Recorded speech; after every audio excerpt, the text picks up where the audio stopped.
أعوذ بالله من الشيطان الرجيم بسم الله الرحمن الرحيم marka ugu horeysa waan idin salaamayaa dhammaan asxaabta ku xiran channelkayga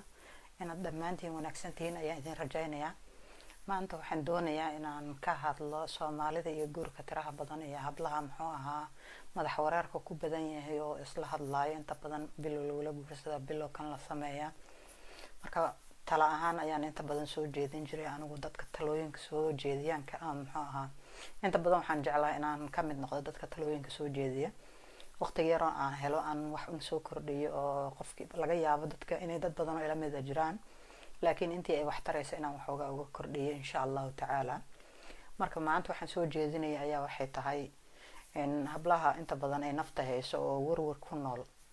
ayaa waxaan dheelaa horta adduunyadan qofka maalmaha la keenay waana muuna kan dhimanaya oo ka soconaya inta in badan uga soo dhawaajiyay dunida inta yar oo aad joogto inaad warwar ku noolaato oo shakhsi aad isku xirto oo shakhsigaas inta muxuu ahaa bilow kula guursadaa bilow kan kugu sameeyaa inaad muxuu ahaa ku jirta maahan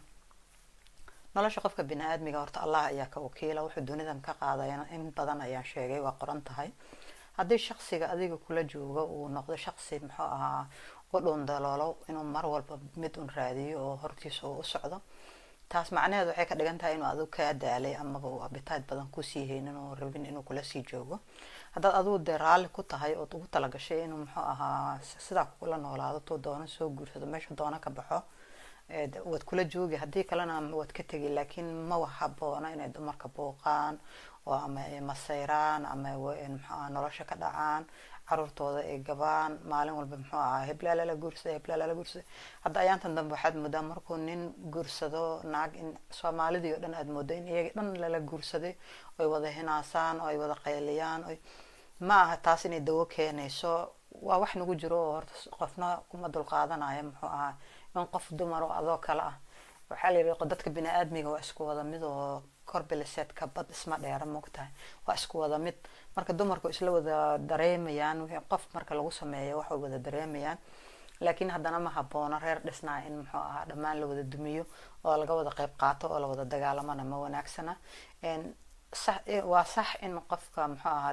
Allah subhanahu wa ta'ala uu baneeyay afar laakiin waa hadii uu awoodo oo dhaqaalaheeda leeyahay oo xoogeeda leeyahay in badanna waa ka hadlay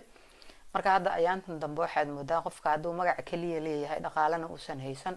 inay dadkii oo dhan oo haystaan muxuu ahaa qofkaas magac leh inuu wax walba haysto dumarkii oo dhan ay ku soo jabaan oo hebel waa famous ay dadkii oo dhan wada daba yaacaan marka ma aha nin qofkan magac leh inuu uga faa'iideysto inuu dumarkii uu sidii dharkii iskugu bedelo wuxuu doona ka sameeyo leen dhaqaale ma hayo uu ku kala hago in qoftiisii hore oo carruurta u dhashay inuu maskaxda ka haleeyo kuwan dambe oo uu gurubsanayo inuu uusan hayn karin waa la ogyahay hadda maanta muxuu ahaa qofka caanka ah dhaqaalaha uu leeyahay inta uusan lahayn caankeena ma aha caankii caalamka kale oo muxuu ahaa dollarka kugu soo daadanaya afarta koona kaaga imaanaya oo markaad hal hees ama hal gabay aad sameysaba akoonkaada uu jabaya ma aha caanka Soomaalida waa la iska yaqaanaa waa iska tacbaan marka yaan la isu tag sheeganin oo qofkaas uu ka faa'iideysanin magacaas yarka uu helay inuu dad badan ku tunto Soomaalidana waxaan dhihi lahaa qaasatan dumarka waxaan dhihi lahaa walaalayaalo ninkan waa shakhsi aad daraad guursateen oo idinka idin soo bartay soo daraad idin soo bartay ayuu qof kale hadana baran karaa hadduu qalbigiisa iska daciif yahay iska tacbaan yahay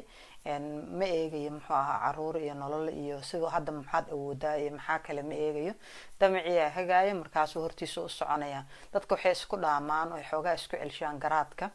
ninka hadduu garaad saa u buuran lahayn damaciisa hagaaya hadba tii soo hormarto wuxuu rabaa inuu muxuu ahaa xaas ka dhigto ka haysto isagoo dhaqaalana aan hayn hadhow marka waxa imaanaysa tahalukadii iyo furitaankii badnaa ee carruurtii wadooyinka sidii muxuu ahaa maroodigii dhalayo kala wadooyinka iska yaala badanayo wax daryeelana lahayn marka idinka tiyaas idin ma taalo dumarka waxaan dhihi lahaa oo maanta hooyooyinka guryaha jooga oo carruurta haysta wax walba waxa idinkaga muhiimsan in carruurtiini aad xoog saartaan oo iyaga awoodiin oo dhan aad dul dhigtaan oo waxbarashadooda ka fakartaan oo jaamacadoodii adduunyadoodii iyo horumarkooda aad ka fakartaan iyo tiina guud oo aan u baahnayn inay waalato ay stress noqoto oo meelaha ka keenina la siisiya aan u baahnayn qof kasto dumar waxaan ilaa naftaada aad u ilaasho marka ugu horeysa kadib second ka hadal ninkan hadduu naftaada u wanaagsan yahay la joog hadduu naftaada boojinayo oo kugu furaayo stress iyo dhibaato iyo waxaad adiga u baahneen uu kugu furaayana waxaad u dugaashato ama aad u dugsato u weheshato ood u tiraahdo xaajigayga ayaaba iska yar.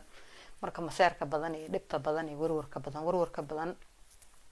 cudurro badan ah hoos yimaada oo qofka uu ku keeni karaa. marka qofka dumarka ah ha ku noolaato nolol farxad badan.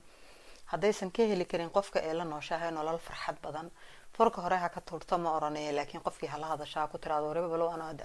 aaqare ibn isma naqaan ismana arkayno, hadduu ilaahay sukaaya qoran mooyaan oo anaga xorolciinta isla soo noqono mooyaan isma arkayno.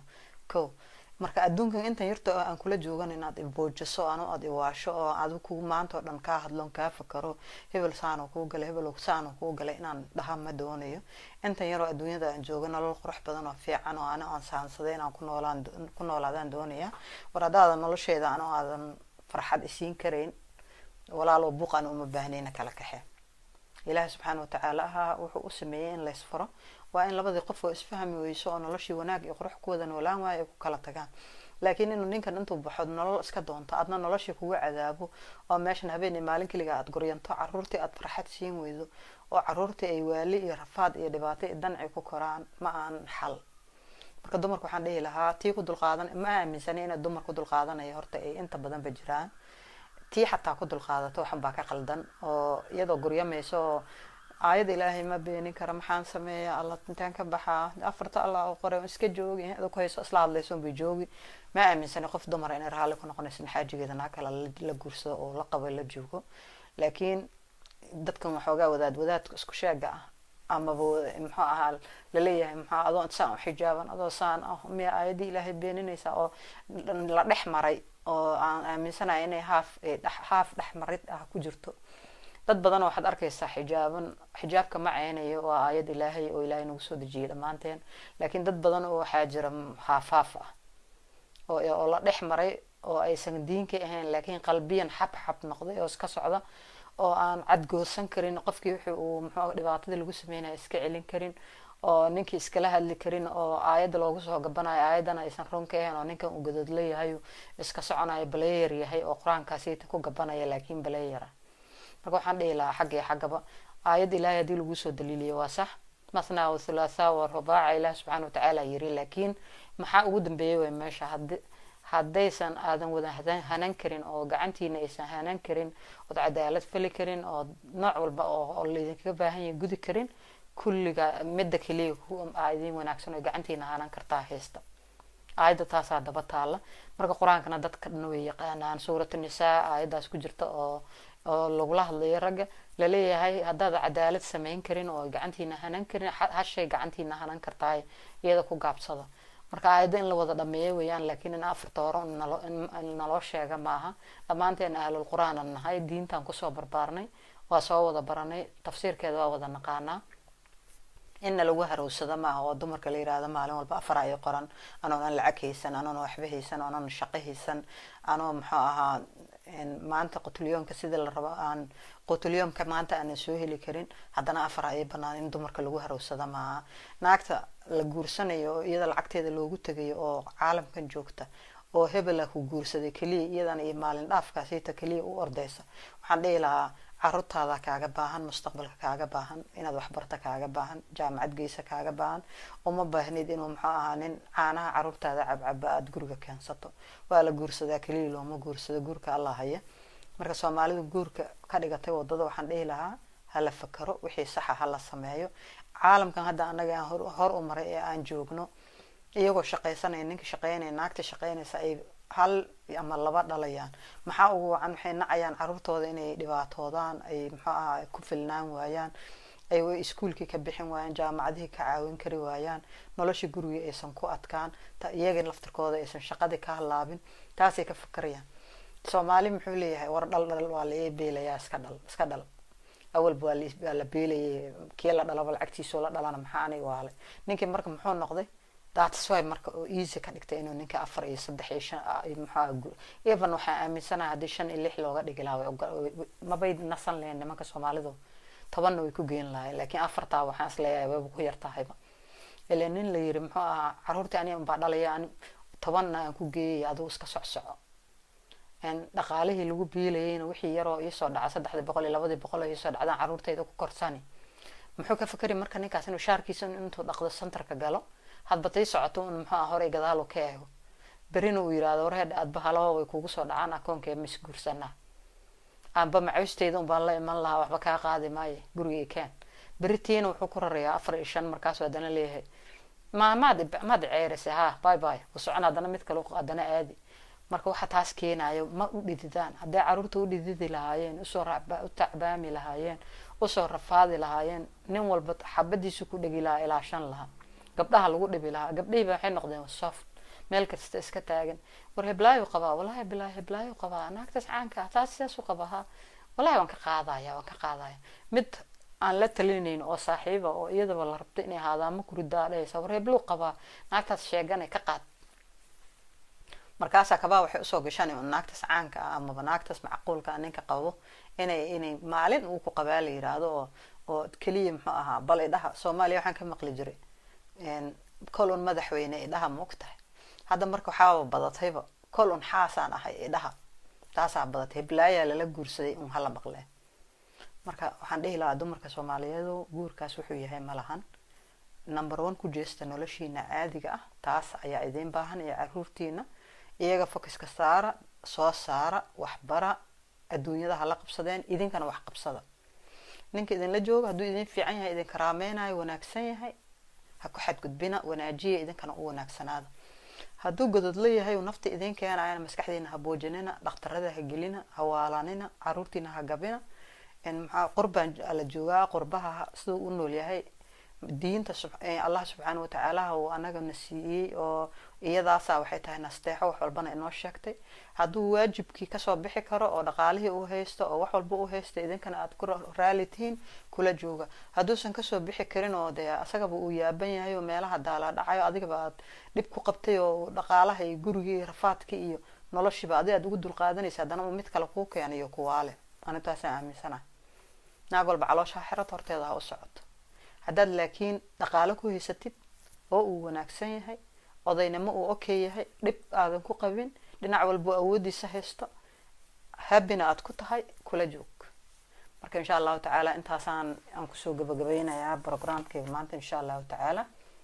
هذا وحن دوني يا هاسر وأنا أنجعلها هنا وحير كنا السنة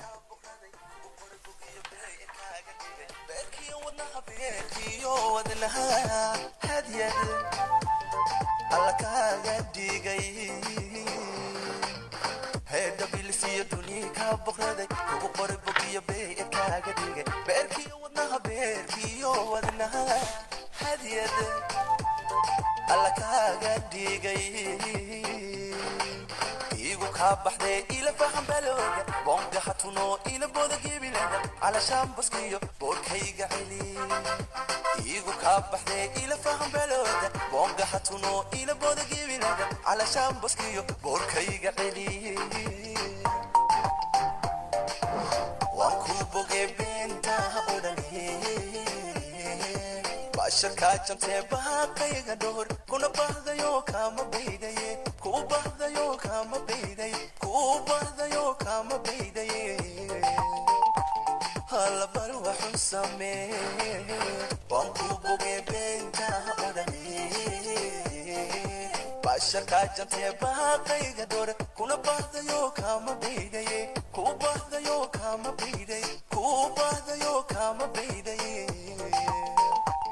hala bar waxu samee